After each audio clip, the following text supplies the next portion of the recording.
Hey YouTube, this is SSND Productions.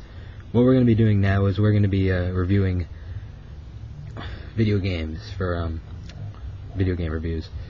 So we're going to start it off with my personal favorite, the PS2. Now I'm sorry about the poor quality. I'm filming off a webcam, so it's going to be a little rough. But PS2 was released in the year 2000.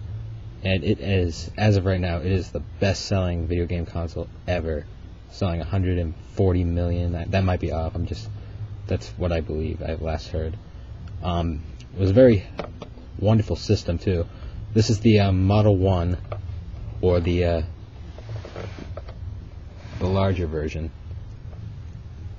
It has 2 USB ports right there, and some other port. I'm not really sure what that does. It was a very unique system. It was 128 bits. Its main competitor was the Xbox and the Nintendo GameCube, and it was the death of the Sega Dreamcast, unfortunately. It's a very unique system too. It was one of the first that you could stand it right up on its side. It had a huge library of games, including Gran Turismo 4 and Metal Gear Solid 2 and 3. You also had exclusives, as I said, Gran Turismo, Metal Gear Solid 3. You had the Ape Escape series, and I believe Killzones came out then. It's a revolutionary system for its time. It could play DVDs, which was its big win on its side. It kept its memory card system. I'll be reviewing this separately. It contained memory cards. One of the drawbacks to the system is it only has 2 controller ports compared to the Xbox, the GameCube, and even the Dreamcast. They all had 4. Its hookup is pretty straightforward. You've got your on-off switch. I'm sorry if you guys can't see this. I'm still new to this. I'm gonna think about how to do this better later. You have a pretty straightforward power cable. It's the same as the Dreamcast. I believe the Saturn had the same one. It's pretty straightforward. You can get it anywhere. It has a universal PlayStation AV out, this huge ass fan, and an expansion bay. Now, I believe the expansion bay, I might be wrong, but I believe it was, there was a network adapter and a hard drive that you could put in there. It's also it's a nice looking system, in my opinion. It just looks great.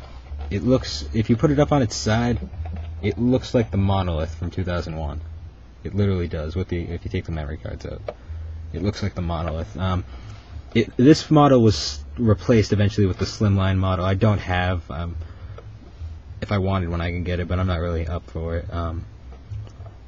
It's pretty straightforward. It has a tray. The Model 2 did not. The Model 2 had a sort of like a lift-up door. It was pretty straightforward. Now I'll get on to the controller. I'm going to review this separately, more straightforward, but essentially it's the same exact controller as the PS1, except with the exception of its DualShock 2, and I believe it had, it definitely felt a lot better, and it had, it handled better too, in my opinion. It rumbles still.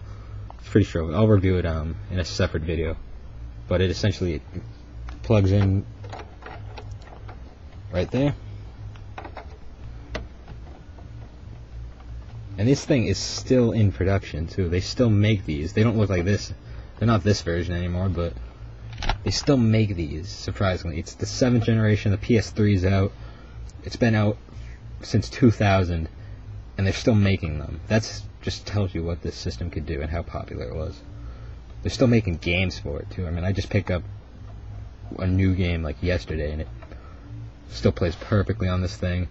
This thing could play DVDs, CD-ROMs, it could play anything besides Blu-rays and all that stuff didn't exist yet, but it could play. It was essentially it was like the entertainment center at its time.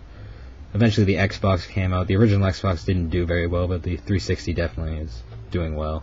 I don't have one either, but...